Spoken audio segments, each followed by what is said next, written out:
Hello, my name is Mackenzie Fuller, and I just wanted to welcome you here. Chances are, if you're watching this video, you are fairly new to Common Planner and probably also new to the Ontario School District. So if we haven't met already, I just want to say welcome and we're so glad you're here. Again, my name is Mackenzie Fuller. I'm the District Instructional Technology Coach, and I'm putting together a series of tutorial videos to show you how to use our district's lesson planning tool. Again, it's called Common Planner. To get to Common Planner, you'll go to the District's Access Manager portal.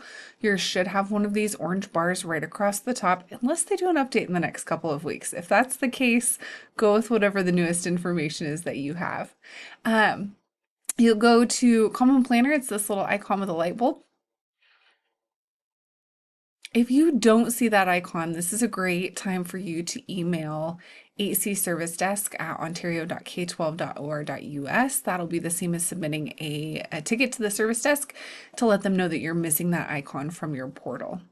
But if you do have it there, it should pull you straight into your account. You should see your name right here at the top. If you don't have an account, I want you to email me, mfuller at ontario.k12.or.us, and I will get you set up.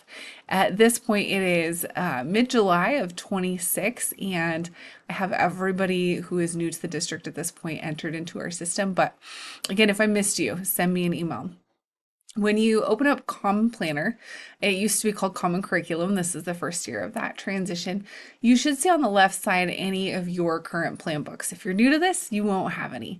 You'll also see the teams that you're entered in on the right side. I'm in lots of teams, so you can see them listed right here. You'll probably either see the district in your building or just your building. If you don't see yourself associated with any teams right now, I want you to open up a new tab and you'll go to gmail.com.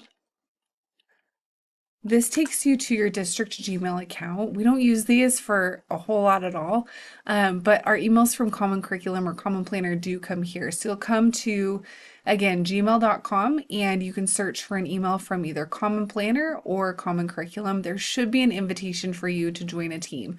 Go ahead and open that invitation, follow the prompts to join the team, and then go ahead and refresh right here, and it should appear. Again, if you run into any issues, please shoot me an email. I'm happy to help however I can. We will get you off and running, so please don't stress. If you're in a team, that's all you have to do for your team to have access to your lesson plan book. At that point, your administrator, your coach, they'll be able to see your plan book, your teammates as well if you're co-planning with anyone. Your coach should probably be the one that's putting you in like sub teams inside of your school. But again, if you need help, let me know. Everything, like I said, everything you create from here forward will be visible to those teams, and you can customize where they can just view, where they can edit, and so on. To create a new lesson plan book, you're just going to click on Create Plan Book. And it's really, really good at guiding you through this, but I'm going to walk you through this process. So you'll give your plan book a name. For a lot of people, they like to choose their last name in the school year. So we'll do Fuller 2026-27, and we'll make it for this school year. We want a weekly schedule. And then this is where I was saying you can decide how to share your plan book. So I'm going to go ahead and just let everybody comment on my lesson plan book. This means they can see it, but they can't make any changes to it. And we're going to use the Monday through Friday schedule. We'll say create my plan book. You'll see lots of tutorials scattered throughout. I'm going to skip through them right now, but if you run into any help, these are super nice to have right in front of you. Now I'm going to go ahead and add my classes. Really, two different kinds of classes that you can add, things you write lesson plans for and things you don't write lesson plans for. These are your content area classes. These are things like recess and lunch, maybe specials, that sort of thing, your prep period. So I'll just do a couple as an example. I write lesson plans for this. Let's do ELA. We'll make it yellow. I can enter times now or later. If you're doing this before you have your schedule, you can go back and add times later. I'm going to go ahead and just say yes, I'll enter times, same time every day. And I'm going to go with the default 8 to 9 a.m. You can choose whatever you need to. And then I'll say done. And you can see my class right here. I'm going to add a second one. And I'll say math. Make it green. Same time every day. We'll do 9 to 10. And I'll add one more. I don't write plans for this, and this will be recess. Make it red. Same time every day, and 10 to, let's go 10:15. Say done and done. And now we're just going to pretend like I have my whole entire schedule entered here. I'll say next. And I can adjust my schedule at this point. If there's something in my schedule that maybe changes order one day of the week, this is where I can click those 6 dots on the left and I can move things up and down in my schedule. So maybe this day ELA doesn't happen until later, or there's an extra recess first thing in the morning.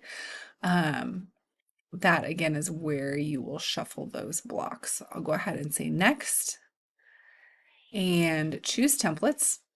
And in our district, anything that you write lesson plans for should be using the district's lesson planning template, unless you hear differently from your coach or your administrator. We'll go ahead and say next. And it's applied automatically, that template, to ELA and math, and then it does not apply to recess since I don't write plans for that. I'll go ahead and say next. And I'm ready to start planning. And from this date forward, where I am in my lesson plans, it's going to apply all of those changes that I made. So you can see I have my ELA blocks. If I scroll down, I have my math blocks, and I also have recess. Now you may have noticed right here at the top, there's this little yellow sticky note. This is associated to either the district calendar or the your school calendar. And so this is probably somebody in leadership, either district level or building level, who's putting notes in here. They can't like make changes to any of your lesson plans, but they can put these little sticky notes with calendar reminders. So you'll see like a principal returns that day. I'm going to jump forward just a little bit. We get to August 10th. It's a district in service. This is really nice because I know I can turn this off because we have no school that day. So I'm going to turn off all of those classes. And now I just see the note that it's an in-service day. I'll go ahead and turn off this day.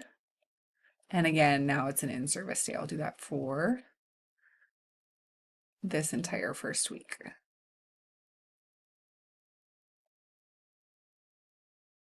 All right, so now I'm to my first day of school with my students. My plan book is set up and it's ready for me to start editing. I'm going to stop this video right here, but I'll continue with another one in this series shortly. Thanks for watching.